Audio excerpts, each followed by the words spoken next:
Hey guys, it's Tristan from Proper Tasty. We're in my living room, and today I'm going to be taking you on a trip of taste with one of my favorite ever cocktails, the Margarita. I'm talking the history, I'm talking the ingredients, I'm going to talk about how to make the classic margarita, maybe some varieties of margarita, a little bit about tequila, a little bit about Mexico, some food pairings. You're going to come out of this a f***ing tequila and margarita f***ing expert. If there's one thing that you could take out of this whole lockdown experience, it almost should definitely be becoming a margarita expert. So let's do this. Okay, so first up, the history. So who invented the margarita? Well, almost everyone and their gran has claimed to have made the citrusy cocktail, but perhaps the most popular story dates back to around 1938 at a roadside restaurant in Tijuana, where the owner, Danny Herrera, claims to have whipped up the famous tipple. What inspired him? Well, an aspiring actress named Marjorie King, who used to visit the restaurant regularly, who was supposedly allergic to every other alcohol under the sun apart from tequila. I know, right? Sounds awful.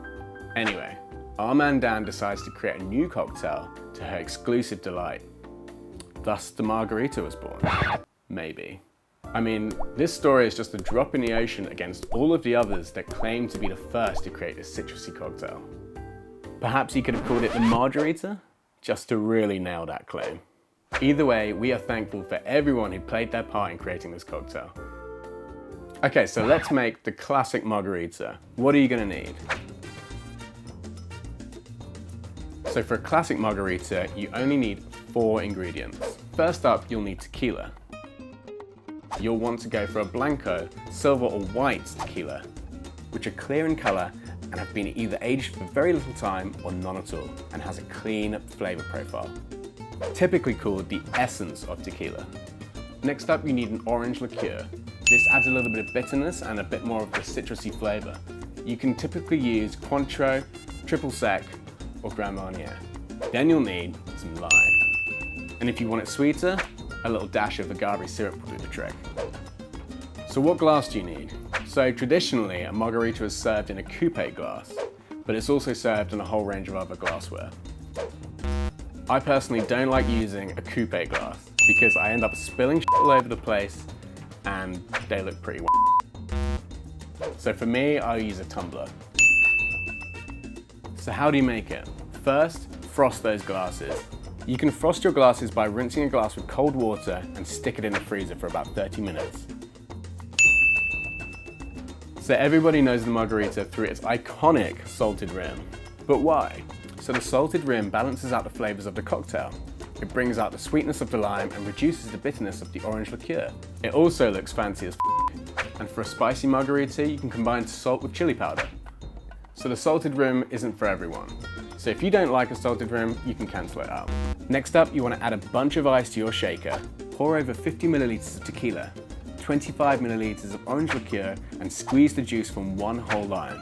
Then you'll want to shake the living out of it for about 15 seconds. The outside will feel super cold. Take your frosted glass and with a wedge of lime, give that rim a good old rub. And then coat that rim with kosher salt. Strain into your glass, garnish with a lime wheel, and enjoy. And if you're feeling fancy, you can serve it blended or even spicy. Okay, so let's talk about tequila. So tequila is made from the blue agave plant, which is grown all across Mexico, but is native to the western state of Jalisco. Similarly to a lot of French wines, tequila is named after the area it's produced in. So here is a map of Mexico I drew all by myself.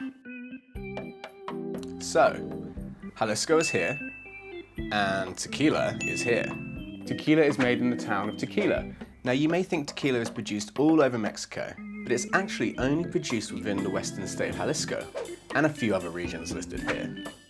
All agave-based distilled spirits that are produced outside of these regions are called mezcal.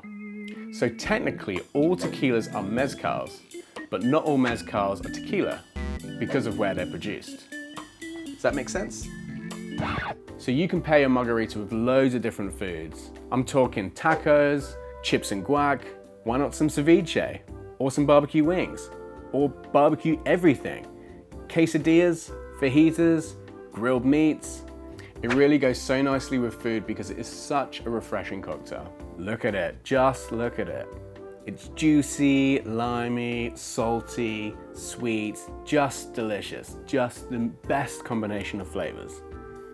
So there it is, a trip through taste with the delicious margarita. Now I don't know about you, but I can't think of any other cocktail that celebrates the end of the week better than the humble margarita. So I'm gonna drink to that. Cheers guys.